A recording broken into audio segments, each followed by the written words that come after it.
अच्छा की जो चूक हुई है उसमें किसकी गलती है? कि अपनी गलती की जिम्मेदारी कभी नहीं लेती है, हमेशा जो है स्केप गोट खोजते हैं लोग। देखते होंगे कि जो राइट विंग ट्रोल्स उनकी तरफ से ये बात आ रही है कि सरकार पे आप सवाल कैसे उठा सकते हैं। आपकी पहली जिम्मेदारी ये है कि आप पहले सरकार का समर्थन करें, यानी कि आप चुप रहें। उसी समय मोदी जी उस होटल के बाहर खड़े होकर के मीडिया से ब्रीफिंग कर रहे थे, बात कर रहे थे खड़े होकर के, और उन्होंने उस दौर की मनमोहन सिंह सरकार के ऊपर सवाल उठाया था, प्रेस कॉन्फ्रेंस किया था, ये भी मुझे याद है। 11 साल में जितनी भी सरकार की विफलताएं असफलताएं हैं उसको कभी उन्होंने एक्सेप्ट नहीं किया। उसके लिए इन्होंने हमेशा स्केप गोट खोजा। ना इनके पास इतना विवेक है, ना आकलन है, ना समझदारी है, ना ही जिम्मेदारी और ना ही कोऑर्डिनेशन। ये इसको बिल्कुल पूरी तरीके से इस सरकार की विफलता मानी जानी चाहिए कि एक आतंकवादी और हमला इन्होंने होने दिया पुलवामा के बाद। वाले की पुलवामा से आपने क्या सीखा?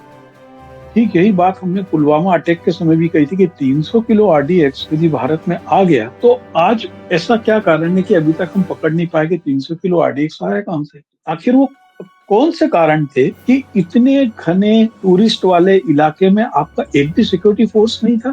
शहीद की पत्नी है, वो खुद कह रही है 1.5 घंटे तक कोई सुरक्षा कर्मचारी वहां नहीं पहुंचा। 1.5 घंटे तक वहां पर लोगों को बाहर निकालने वाले, सुरक्षित रखने वाले, पानी पिलाने वाले वही लोकल लोग थे, दुकानदार और घोड़े वाले, जिनको आज हम गाली दे रहे हैं।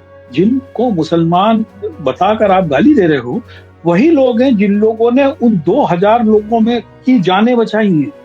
क्या यही घटना कांग्रेस या और किसी की सरकार में होती तो क्या बीजेपी मांग नहीं करती कि गृह मंत्री इस्तीफा दो? कल राज्य की सिक्योरिटी की मीटिंग हो रही है, उस मीटिंग से उमर अब्दुल्ला को बाहर कर दिया गया। संबंध में जागरण न्यूज के जो एक पत्रकार हैं शर्मा जी, जब वो जाकर के सवाल पूछते हैं कि पहलगाम हमले का जिम्मेदार कौन है, क्या गृह मंत्रालय जिम्मेदार है, तो उनकी पिटाई कर दी जाती है। मैं ये कहता हूं कि सवाल हर पत्रकार को पूछना चाहिए और देखें कि कितने लोगों की वो पिटाई करते हैं। हम लोग भी सवाल पूछेंगे कि पहलगाम हमले के जिम्मेदार कौन है, क्या गृह मंत्रालय जिम्मेदार है? आज के दैनिक जागरण के जम्मू एडिशन में यह खबर ही नहीं है कि उसके पत्रकार की पिटाई हुई। मणिपुर जैसा छोटा राज्य जहाँ पे कि केंद्र में आपकी सरकार है, राज्य में आपकी सरकार है, सेना आपकी है, लोकल इंटेलिजेंस आपका है, पुलिस आपका है, बॉर्डर आपका है, बीएसएफ आपका है। आप ये नहीं कह सकते कि सरकार से हमको सपोर्ट नहीं मिल रहा है और आपकी स्थितियां संभाले नहीं संभल रही हैं। और आप नेहरू को हर बात पे गाली देते हैं कि नेहरू ने बंटवारे के बाद क्या किया, नेहरू की बनाई हुई समस्या है ये। और लेकिन आप on the other hand Amit Shah का मूल्यांकन करिए, 10 सालों में अमित शाह ने क्या किया है? मणिपुर पे ये फेल हैं पूरी तरीके से। पुलवामा हुआ उसका कोई जवाब नहीं आज तक हमारे पास। इसके बाद ये पहलगाम हो गया, उसका कोई जवाब नहीं है। और पहलगाम तो एक संकेत है सर, हर मुद्दे पे पीएम साहब आ जाते हैं टेलीविजन पे देश को संबोधित करने। कल कहाँ थे वो? इतना दुर्दांत आतंकी हमला था, आपकी लापरवाही थी, आपका फेलियर था, आपका इनकॉम्पिटेंस था, और इसके बावजूद आपकी स्टेट बीजेपी सेल्स जो हैं वो प्रॉपर हिंदू मुस्लिम एजेंडा चला रही। निशिकांत दुबे जैसा आदमी ये कह रहा है, उसको मौका मिल गया, वो कह रहा है आर्टिकल 26 से 29 खत्म कर देना चाहिए। शर्म आनी चाहिए, इस बीच कोई और बात करनी चाहिए। अपनी ही सरकार का समर्थन करिए, प्राइम मिनिस्टर के साथ खड़े हो जाइए, होम मिनिस्टर के साथ खड़े हो जाइए। आप कह रहे हैं कि फंडामेंटल राइट्स ही खत्म कर देना चाहिए। ये हिंदू बनाम मुस्लिम लड़ाई। पाकिस्तान के लिए आप वीजा तो जारी करें ना करें तो आपके हाथ में है ना, मत करें जारी वीजा। अभी आपने क्यों जारी किए थे इतने सारे लोगों को कुंभ नहलाने के लिए? हम वो हिंदू नाम से आ रहे हैं, आपको क्या पता हिंदू नाम का है? यही तो पाकिस्तान की साजिश है कि हमसे ना पड़ रहा है, आप अपने देश में 25 करोड़ मुसलमानों के साथ मारे पीटी करो और विवाद हो। पाकिस्तान सरीका दुष्ट देश जो है उसको देश में बसे हुए भारतीय मुसलमानों से कोई संवेदना थोड़ी ना है। वो तो यही चाहता है। योगेंद्र यादव का पीएस बेचारा कश्मीरी था जो उनके साथ में रहता था, मजबूरी में उसको दिल्ली छोड़ के जाना पड़ा क्योंकि उसको लगा कि यहाँ पर तो पुलिस उसके पीछे डंडा लेके पड़ी रहती। अरे बाप रे, अब बताइए, मतलब शर्मनाक हो गया यार। मतलब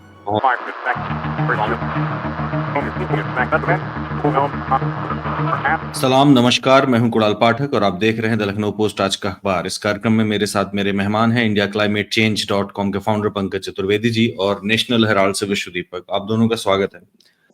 विश्व दीपक जी, पहलगाम में एक भयावह और कायरतापूर्ण आतंकी हमला किया गया, 26 लोग मारे गए। भारत ने उच्चायोग में, पाकिस्तान उच्चायोग में छटनी शुरू कर दी।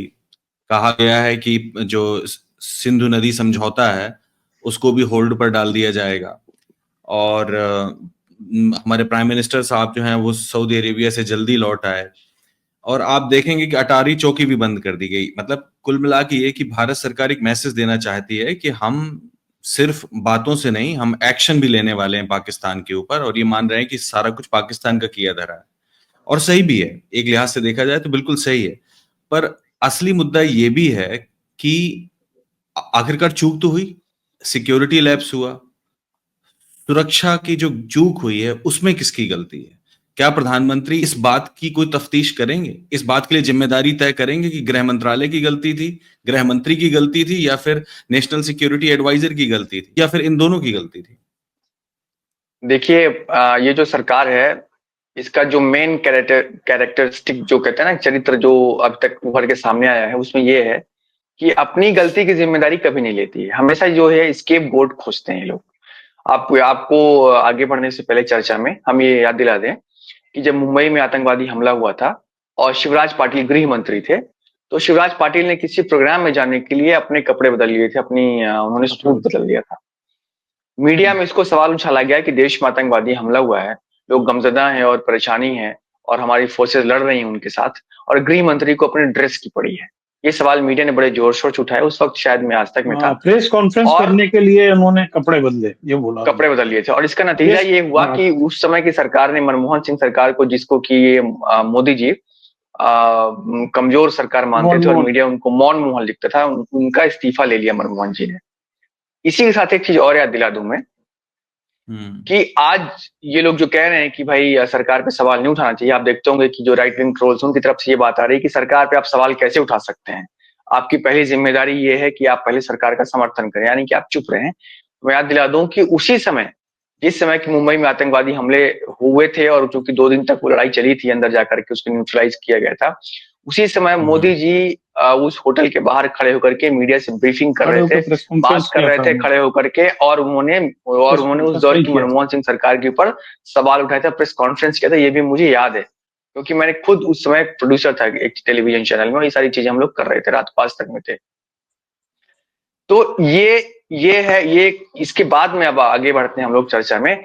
ये एक फर्क है जो पिछले डिपार्चर पॉइंट जो था, और ये सरकार ऐसे ही कि आप पिछले देखिए कि 10 सालों हो गए, 11 साल हो गए, 11 साल में जितनी भी सरकार की विफलताएं या असफलताएं हैं, उसको कभी उन्होंने एक्सेप्ट नहीं किया।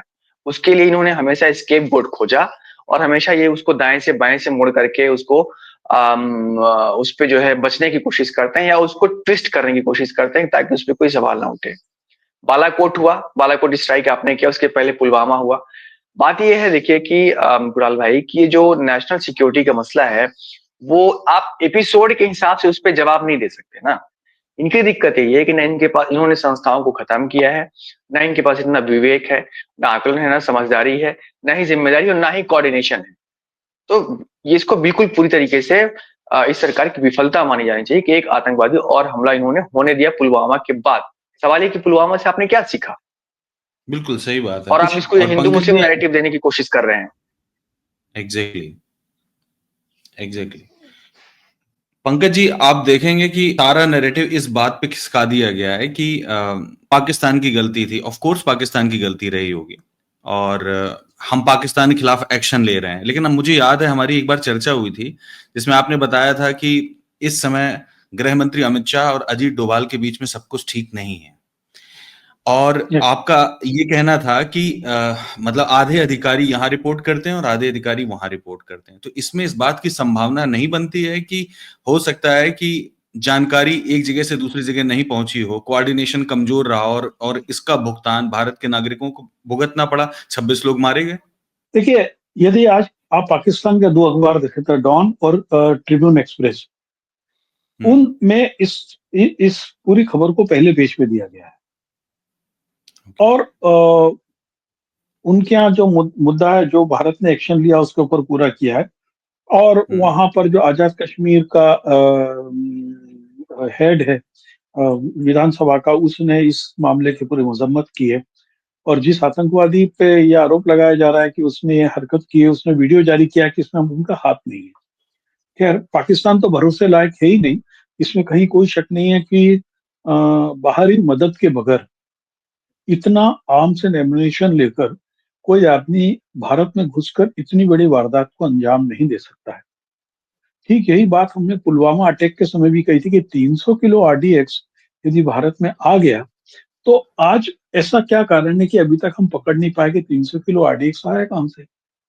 क्या उड़ी हमला हुआ तो हम क्यों नहीं तय? देखिए, हो क्या रहा है, हमारे पूरे तंत्र में हम लोग सबसे पहला काम जो पैरेलल चलना चाहिए, कोई this not step one, step second step. मुझको लगता है कि जो लोग सिक्योरिटी सिस्टम को देखते हैं वो लोग जानते हैं कि मल्टी डायमेंशंस वर्क्स होते हैं। पहला होता है प्रिवेंशन के लिए कि भविष्य में ऐसा ना हो। दूसरा होता है कि सर्चिंग ऑपरेशन। तीसरा ये होता है कि अकाउंटेबिलिटी और रिस्पॉन्सिबिलिटी फिक्स करना कि आखिर ये कुकर्म किसने किया। ठीक है। अब हो ये रहा है कि पुलवामा में भी सवाल उठे कि इसकी अकाउंटेबिलिटी, जिम्मेवारी तय की जाए। किसी ने जिम्मेवारी तय नहीं की। आज का स्थिति ये है कि आज 36 घंटे ऐसे ऊपर इस घटना को हुए हो गए हैं, हम अकाउंटेबिलिटी, जिम्मेवारी तय नहीं कर पाए। जो जगह पीर पंजाल पर्वतमाला की गोदी में लगी हो, जिसके एक तरफ जम्मू हो दूसरी तरफ पाकिस्तान हो, जिसमें ऊपर से पाकिस्तान की पुलिस सिक्योरिटी चौकियां देखी जा सकती हो, ऐसे संवेदनशील इलाके में जहां पे हर दिन 2 से 3 हजार लोग आ रहे हैं, जहां पर जाने का कोई रास्ता नहीं है। आप सोचिए, जहां पे हादसा हुआ है वो एक ऐसी जगह है जहां पर या तो आप पैदल जा सकते हैं या घोड़े से जा सकते हैं, और लगभग 5.5 किलोमीटर।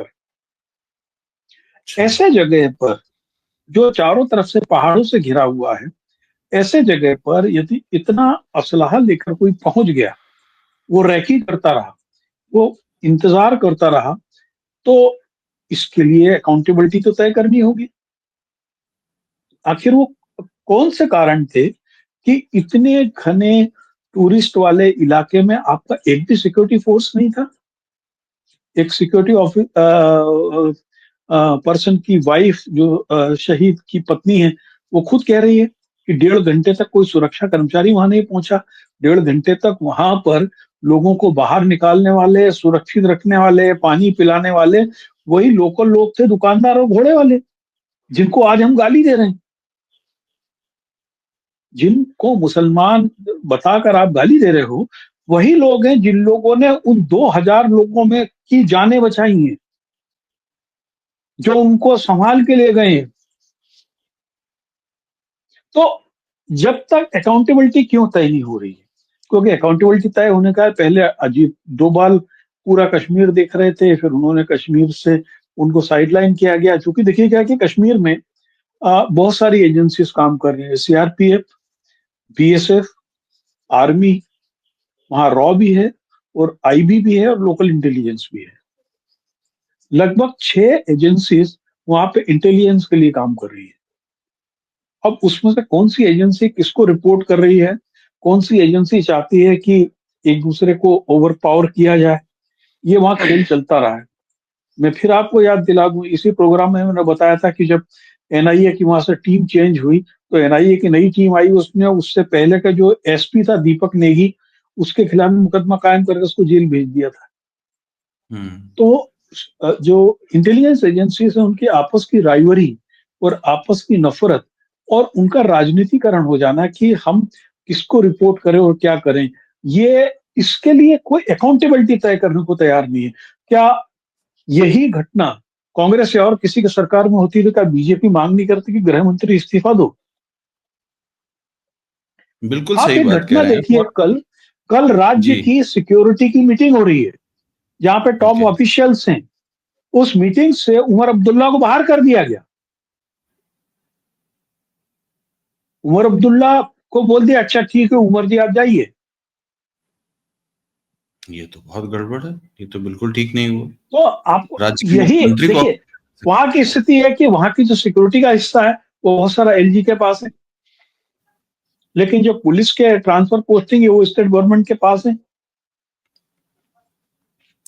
दक्षिण कश्मीर का घाटी वाला जो इलाका है, वहां पे आज भी 5 लाख के लगभग फोर्सेस हैं।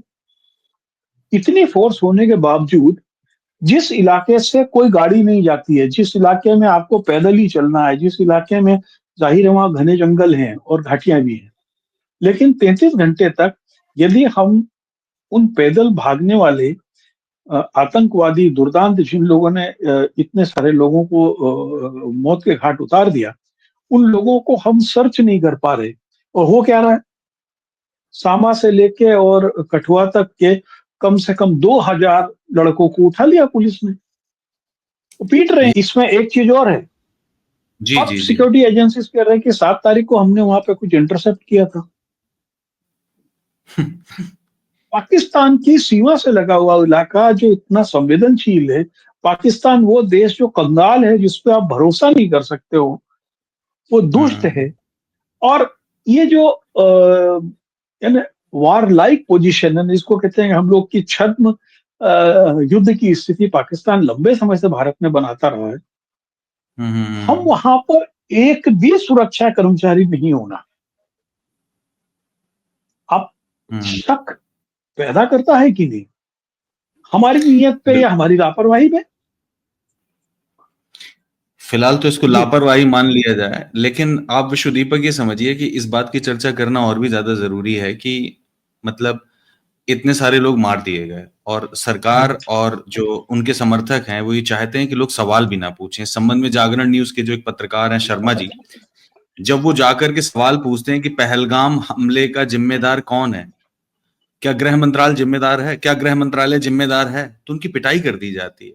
मैं ये कहता हूं कि सवाल हर पत्रकार को पूछना चाहिए और देखें कि कितने लोगों की वो पिटाई करते हैं। हम लोग भी सवाल पूछेंगे कि पहलगाम हमले के जिम्मेदार कौन है, क्या क्या गृह मंत्रालय जिम्मेदार है। आप ये सोचिए, मुझे ऐसा लगता है कि जब अमेरिका का उपराष्ट्रपति यहां हो और इतना संवेदनशील इलाका हो, तो आपको लगता है कि क्रॉस एजेंसीज कोई इनपुट नहीं आ रहा होगा? मुझे लगता है कोऑर्डिनेशन में समस्या है, आपस में ईगो प्रॉब्लम है या लापरवाही, कुछ भी समझ लें, लेकिन नुकसान अल्टीमेटली किसका हुआ? लोगों का हुआ, लोग मारे गए। बिल्कुल। और विश्वदीपक अमित बोले शाह। इसके पहले एक जी चीज बोल। जी एक मिनट बस, मैं आपको इस खबर का जी एक्सटेंशन और दे दूं।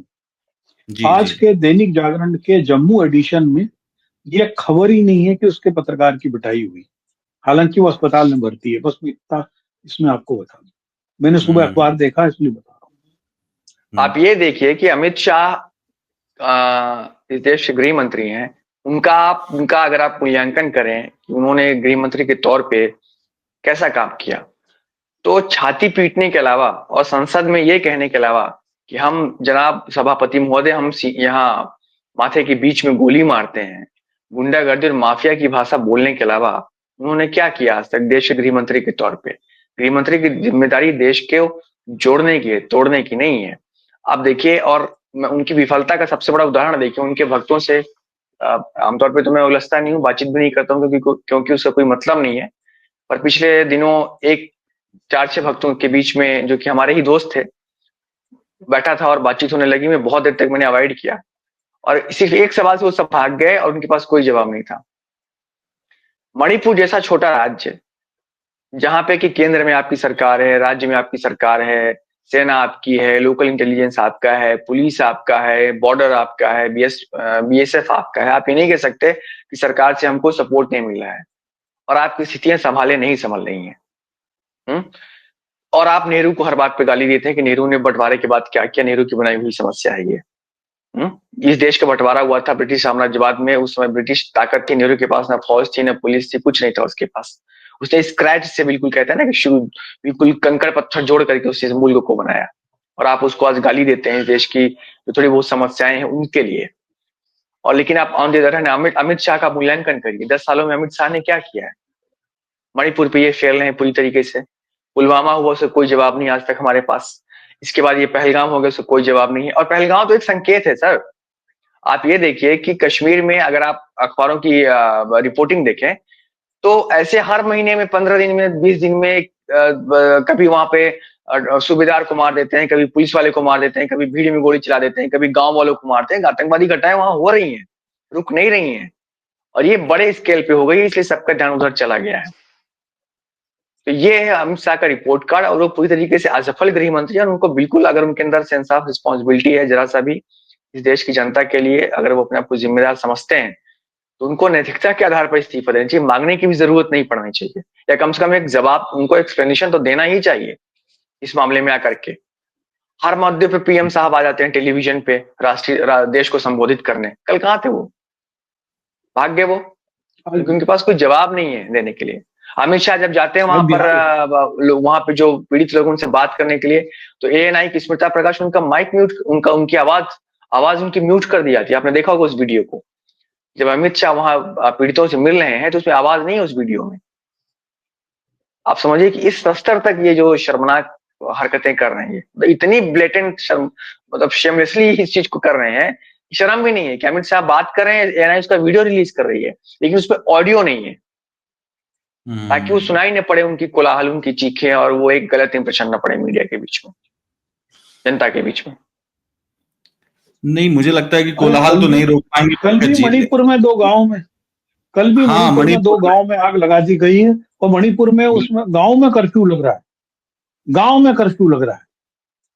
ये स्थिति है। नागा डोमिनेटेड 2 गांव हैं विश्वदीपक, कमजोंग जिले में, बिल्कुल। जिनको कुकी गांव कहते हैं। वो मोस्टली कुकी लोग हैं वहां पर। वहां लगभग सारे कुकी घरों में आग लगा दी गई। और ये छाती खबर पीटना किसी अलग अखबार चीज में है। नहीं है। ये खबर किसी अखबार में नहीं है, द हिंदू में मुझे मिली है, वो भी फ्रंट पेज पे, छोटी सी खबर है। इन खबरों के लिए कोई भी स्थान नहीं है अखबारों के पास, और ये हर दिन वहां कुछ ना कुछ हो रहा है। अगर वो मतलब नॉर्थ इंडिया का कोई राज्य होता, यहाँ उत्तर प्रदेश के बिल्कुल बगल में होता, तो पता चलता कि वहां क्या चल रहा, कभी नहीं पता चलेगा। हाँ, ये जरूर है पंकज जी, आप देखेंगे कि जो ये पहलगाम की घटना घटी, मतलब मैं सोचता हूं कि इस बात के लिए कितना साहस चाहिए, और इतने साहस की सिर्फ कल्पना ही की जा सकती है कि 26 लोग मार दिए गए। इतना दुर्दांत आतंकी हमला था, आपकी लापरवाही थी, आपका फेलियर था, आपका इनकॉम्पिटेंस था, सब कुछ था, और इसके बावजूद आपकी स्टेट बीजेपी सेल्स जो हैं वो प्रॉपर हिंदू मुस्लिम एजेंडा चला रही हैं। वो साफ साफ कह रही हैं कि मुस्लिम धर्म और हिंदू धर्म के बीच लड़ाई है। मतलब आतंकी हमले को धर्म युद्ध बना दिया आपने। निशिकांत दुबे जैसा आदमी ये कह रहा है, उसको मौका मिल गया, वो कह रहा है आर्टिकल 26 से 29 खत्म कर देना चाहिए। शर्म आनी चाहिए, इस बीच कोई और बात करनी चाहिए। अपनी ही सरकार का समर्थन करिए, प्राइम मिनिस्टर के साथ खड़े हो जाइए, होम मिनिस्टर के साथ खड़े हो जाइए। आप कह रहे हैं कि फंडामेंटल राइट्स ही खत्म कर देना चाहिए। ये हिंदू बनाम मुस्लिम लड़ाई है। एक्चुअल क्या है कि अ, इन लोगों का पाठ्यक्रम में कुछ ही चीजें आती हैं, उससे ज्यादा इनका कैरिकुलम एनहांसमेंट है नहीं।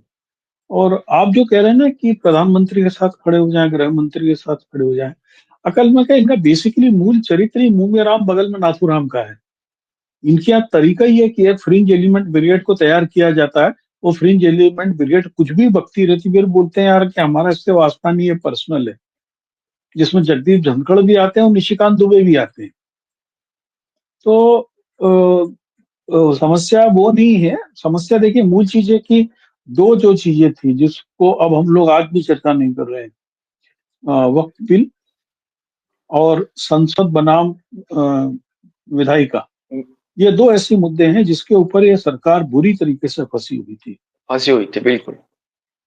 ठीक है, और अब आपका पूरा ध्यान 26 लाशों पे चला गया, और जाहिर है कि वो दुर्भाग्यपूर्ण है। किसी के बच्चे की शादी 1 महीने पहले हुई है, एक आईबी का ऑफिसर है, एक नावल ऑफिसर है, एक आर्मी ऑफिसर, या आम आदमी भी है, झाबुआ जिले का क्रिश्चियन है, नथेनियल है, ठीक है ना। तो अब हम, चूंकि क्या होता है कि हमारा संपूर्ण राष्ट्रवाद तो पाकिस्तान पे चलता है ना, क्योंकि चाइना पे तो हम, हमारे 20 सैनिक ने सन 64 के बाद पहली बार कभी गोली चली थी वहां पर, और हुआ था, इतने बड़ी लोगों की शहादत हुई थी, हेमराज वगैरह सबकी, लेकिन हम तो उनको आंख वाँख दिखा दिखू के फिंगर पे आ गए थे 5वें नंबर की पे। तो हमारा जो जोर है वो हमारा राष्ट्रवाद, हम उसको सांप्रदायिकवाद पे कन्वर्ट करते जा रहे हैं। ये जितनी चीजें आप इसको बड़ा वाइडली देखिएगा, ये सब फर्जी हैं। सिंधु नदी समझौता, बिल्कुल। सिंधु नदी समझौते पे हमारा जितना हम मैक्सिमम पानी ले सकते थे, इंदिरा गांधी के समय तक हम सब पूरे बांध और कैनाल बना चुके थे, हम केवल अतिरिक्त पानी लेते हैं, एक चीज। दूसरी चीज, आपने बोला कि हमने वीजा रोक दिया, आप माइन्यूटली पढ़िए, उसमें लिखा है कि सार्क का जो वीजा फ्री है उन लोगों के लिए है, कहा गया है। कितने लोग होंगे, 4 या 5, ये इनकी हरकत बता रहा हूँ। इसके बाद इन्होंने बोला कि हम जो अटैचीज थे, जो तीनों आर्मी के होते हैं, वो केवल एक पपेट होते हैं, उनका और कोई काम नहीं होता है। ठीक है, अटारी बॉर्डर बंद कर दिया। अटारी बॉर्डर पे व्यापार तो बंद ही था। अभी 15 दिन पहले वहां पर करीबन 5,000 लोगों ने प्रदर्शन किया था, जो अटारी बागा और अमृतसर से, कि यहाँ से व्यापार शुरू किया जाए। वहां से जा कितने लोग रहे हैं? आपको बता दूं, पाकिस्तान का एक नियम है, यदि आप सड़क से पाकिस्तान में एंटर हो गए तो आपको सड़क से वापस आना होगा, यदि आप जहाज से जाएंगे तो जहाज से वापस आना होगा। और जिन लोगों को पाकिस्तान जाना होता है वो आराम से नेपाल से जाते हैं, काठमांडू एयरलाइंस पकड़ के। तो ये जबरदस्ती की बातें कर रहे हैं, ये जो जो जितना ये दिखावा कर रहे हैं ये फर्जी है। यानी इनको हमको तत्काल हमको कुछ दिखाना है। आप सब बताइए कि जुमलेबाजी है। पाकिस्तान के लिए आप वीजा तो जारी करें ना करें तो आपके हाथ में है ना, मत करें जारी वीजा। अभी आपने क्यों जारी किए थे इतने सारे लोगों को कुंभ नहलाने के लिए? हम वो हिंदू नाम से आ रहे हैं, आपको क्या पता हिंदू ही नाम का है? इंटेलिजेंस एजेंसियां फर्जी नाम से जो वीजा बनाती है, कोई नई चीज नहीं, पूरे वर्ल्ड में बनता है। ये तहव्वुर राणा का भी था। तो ये जो चीजें हैं, वीजा कोई कंपल्सन नहीं होता है, वो तो आप वैसे भी बंद कर सकते थे। ये एक आईवाश है, केवल दिखाने के लिए। कोई भी इसके अंदर कड़ी कार्रवाई नहीं है। मैं आपको इतना लोगों को याद दिला दूं, लोगों की याददाश्त नहीं है। जब संसद पे हमला हुआ था तब लगभग 4 महीने पूरे देश से आर्मी को ढोकर बॉर्डर पे ले जाया गया था, और उस ढो को ले जाने के लिए करीबन 3600 करोड़ रुपए खर्च हुए थे, और 142 सैनिक हमारे इस ट्रांसपोर्टेशन में मारे गए थे अपने ही देश में। और उसका नतीजा क्या हुआ? बाद में बोल दिया नहीं कुछ नहीं करना, वापिस आ जाओ। आप बताइए, ये संसद के हमले के समय भी इन लोगों ने यही किया था ना। बिल्कुल। हमको स्थायी रूप से, जब तक हमारा इंटेलिजेंस मजबूत नहीं, देखिए क्या है कि मैंने दरवाजा खोल दिया, बकरी मेरी बाढ़ चढ़ गई, और मैं बकरी के मालिक को जाके लठ बजा रहा हूं। अरे भाई, बकरी को घुसने तुमने क्यों दिया? और बकरी घुस गई यही थी तो फिर काट के खा जाते, उसका बिरयानी बना लेते। यही सवाल तो पूछ लिया उसने पत्रकार ने, तभी तो उसकी पिटाई कर दी। अरे सवाल ही भाई, तो वो था। तो पिटाई तो है। मैं तो सोशल मीडिया पे देख रहा हूँ, माँ की बहन की करने वालों कोई अंत ही नहीं है। असल क्या है कि बीजेपी और आरएसएस के लोगों की एक खासियत है, उनका जो बुद्धि और विवेक है कमर से नीचे और घुटने के ऊपर रहता है। जितने पे हाफ पैंट आती है, उनकी जितनी चर्चा है, आप बात करो रामचंद्र जी की तो माँ बहन पे आ जाएंगे ना। चर्चा आपके घुटने, हाफ पैंट के अंदर वाले हिस्से हो, जहां हाफ पैंट बनती है और जहां तक जाती, वहां जो अंग है उसके आसपास घूमती रहती है उनकी चर्चा। यौनिक रूप से कुंठित है ये अपने माँ बाप को भी कैसे, अपने घर में अपनी माँ को, बहन को, भाभी को एक महिला के रूप में कैसे देख पाते होंगे? क्योंकि ये लोग कुंठित है। बिल्कुल। मैं देश के लिए सवाल कर रहा हूं, ये देश मेरा है, आरएसएस वालों का नहीं। आरएसएस वालों ने तो 1942 में अपनी औकात दिखा दी थी। मेरे पूर्वजों ने देश की आजादी के लिए लड़ाई लड़ी है। हम सवाल पूछेंगे, हमारी माँ बहन को गाली दोगे?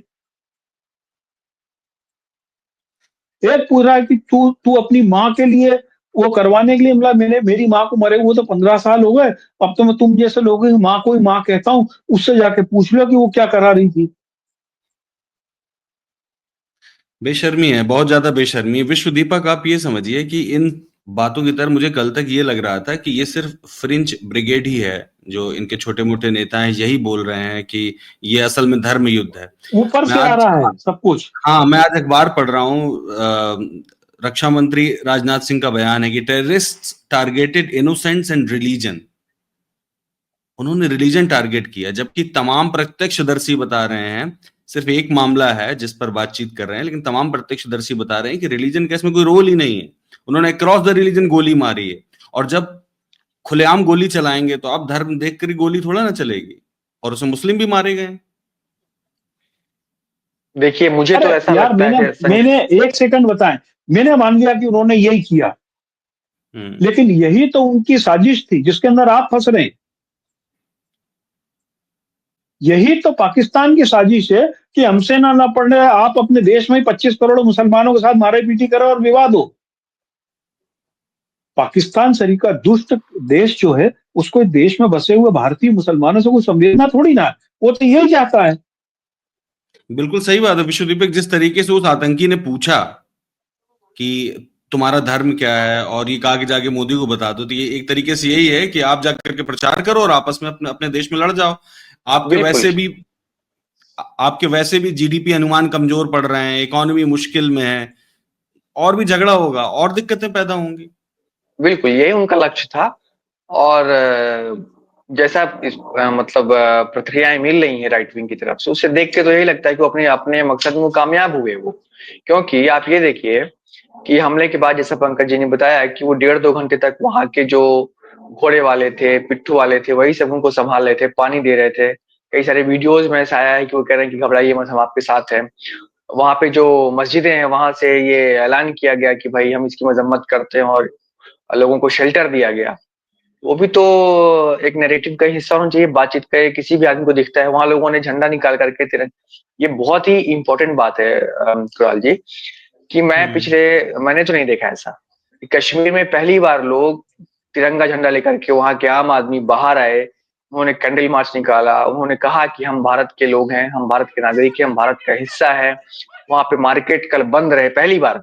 मैंने आज तक जब भी वहां बंद देखा है कश्मीर में, या तो वो अलगाववादियों के समर्थन में मैंने बंद देखा है।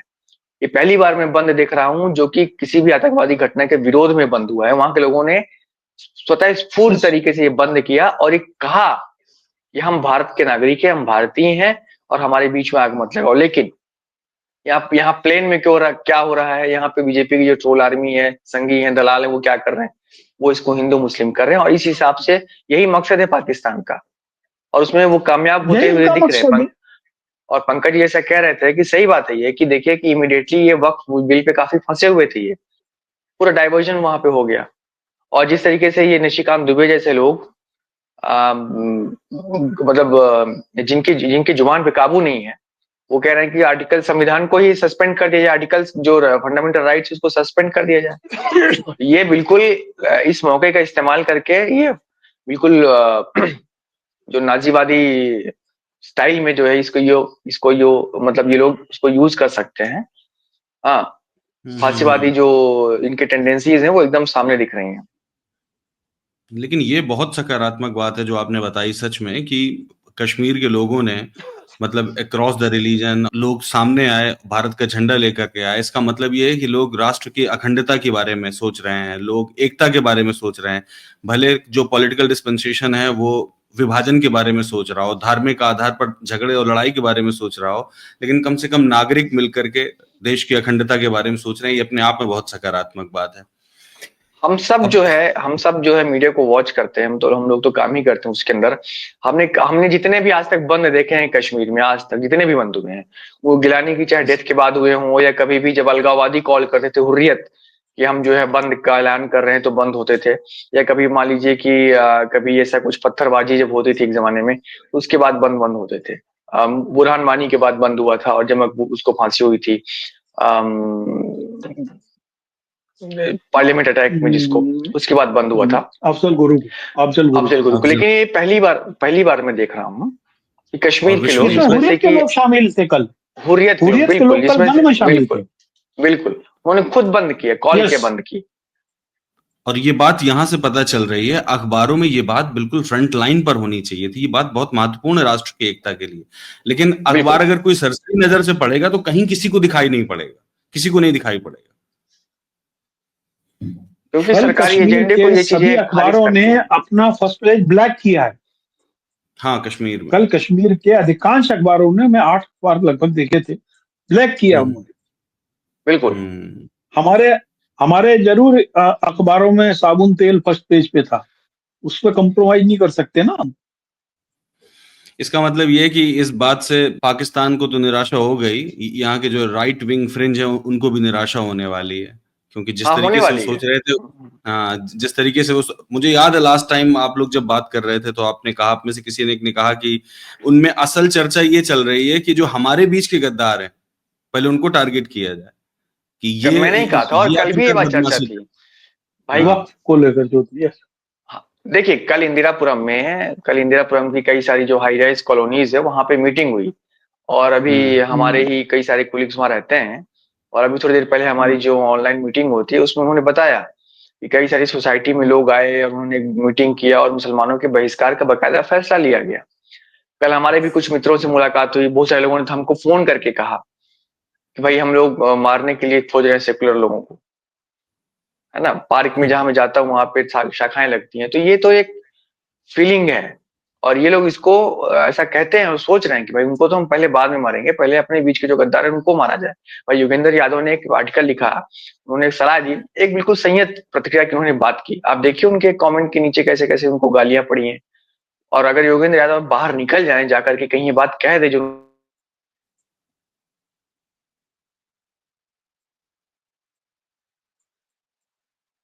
आवाज चली गई विश्व दीपक तुम्हारी। उनकी नहीं है। इसमें एक चीज और बता दूं, योगेंद्र यादव का पीएस बेचारा कश्मीरी था जो उनके साथ में रहता था। मजबूरी में उसको दिल्ली छोड़ के जाना पड़ा क्योंकि उसको लगा कि यहाँ पर तो पुलिस उसके पीछे ही डंडा लेके पड़ी रहती है। अरे बाप रे, अब बताइए, मतलब शर्मनाक हो गया यार। मतलब नहीं, आप सबसे बड़ी चीज है आज हर एक को तू मुल्ले की औलाद, तू खां, भाई एक हिंदू की औलाद होना क्या एक आपका जस्टिफिकेशन है? आप बताइए, वो जो अर्लेकर था, डीआरडीओ का डायरेक्टर था, जो सावरकर की फोटो के सामने खाकी पैंट पहन के खड़ा होता था, वो डीआरडीओ का डायरेक्टर जो पाकिस्तान में फर्जी महिला से इश्क में पूरी यहाँ की जानकारी उसको दे रहा था। सही बात है, सही बात है ना। उसके लिए आपने कभी नहीं बोला कि आज अपन सभी चित्पावन ब्राह्मण को मारते हैं, सभी सावरकर समर्थकों को मारते हैं, सभी आरएसएस वालों को मारते हैं। आपने कभी नहीं कहा। मध्य प्रदेश में ध्रुव सक्सेना भारतीय जनता पार्टी का पदाधिकारी था जो फर्जी कॉल सेंटर चला के सीधे आईएसआई से पैसे ले रहा था। बिल्कुल। आपने तो कभी नहीं कहा कि हम जितने ध्रुव नाम के हैं या जितने सक्सेना हैं या जितने युवा मोर्चा के सबको कूटते हैं रख के। अभी आपको बताए 1.5 महीने पहले जब रमजान शुरू हो रहा था उसके पहले महाराष्ट्र में बीड में एक मस्जिद में डायनामाइट लगा कर उड़ाने की कोशिश की गई। उसमें आश्चर्यजनक तरीके से महाराष्ट्र सरकार ने यूएपीए लगाया है, उसकी तो आपने कभी चर्चा नहीं की। अभी जो एनआईए कोर्ट में मालेगांव बम विस्फोट में एनआईए ने जो अंतिम प्रतिवेदन प्रस्तुत किया, उसकी महत्वपूर्ण बातें ये है, उसमें बोला गया कि लेफ्टिनेंट कर्नल श्रीकांत पुरोहित ने आर्मी के माल खाने से 60 किलो आरडीएक्स चोरी किया, जिसका इस्तेमाल मालेगांव बम विस्फोट में हुआ। ये बात फॉरेंसिक एक्सपर्ट ने कही है कि मालेगांव बम विस्फोट में जो विस्फोटक यूज हुआ है वो आर्मी के लेवल का है, एक चीज। दूसरी चीज, उसके अंदर बहुत साफ साफ लिखा है कि प्रज्ञा से लेकर श्रीकांत पुरोहित तक लोगों ने ये बम इसलिए फोड़ा क्योंकि वो अखंड भारत और एक हिंदू राष्ट्र बनाना चाहते थे। ये एनआईए ने लिखा है, एनआईए जो मोदी जी की पिट्टू एजेंसी है। तो आपने तो आज की तारीख तक कभी उस पर सवाल खड़े नहीं किए। ये क्या ये राष्ट्रद्रोह नहीं है? फांसी की सजा, फांसी की सजा रिकमेंड की है पंकज जी। आपको करना ही पड़ेगी ना। उसके अंदर तो देखिए क्या होता है कि एक्सेप्शनल केसेस को छोड़कर कहते हैं जो इस केस के अंदर 6 लोग मारे गए, 16 लोग घायल हुए, और उसके अंदर आर्मी से लेकर पूरा एक नेटवर्क एक संगठन के रूप में, अभिनव भारत के रूप में, जो देशद्रोही गतिविधि के रूप में काम कर रहा था। तो चूंकि हालांकि सरकार ने बहुत प्यार से उससे यूएपीए भी हटा लिया था, मकोका भी हटा लिया था, और इस देश के इतिहास में पहली बार ऐसा हुआ कि कर्नल पुरोहित को जमानत दी गई 16 में, और 17 में जब वो जमानत पे बाहर निकला तो उसके बाद में उसको वर्दी देकर उसको फिर से आर्मी में ज्वाइन करा लिया गया, जबकि कर्नल पुरोहित पहले से ही मेडिकल कैटेगरी डाउन था। खैर ये बहुत लंबी स्टोरी है क्योंकि हम सिलेक्टिव हैं। बिल्कुल है ना। एनआईए कोर्ट में कह रहे हैं कि हिंदू राष्ट्र बनाना चाह रहे थे, हिंदू राष्ट्र के भी आतंकवादी हैं। लेकिन हमको मियां चाहिए बस, एम नाम के लड़का, बस चाइना भी नहीं चाहिए। एम नाम के लोग चाहिए। ठीक है चलिए ठीक है, इसको यही खत्म करते हैं।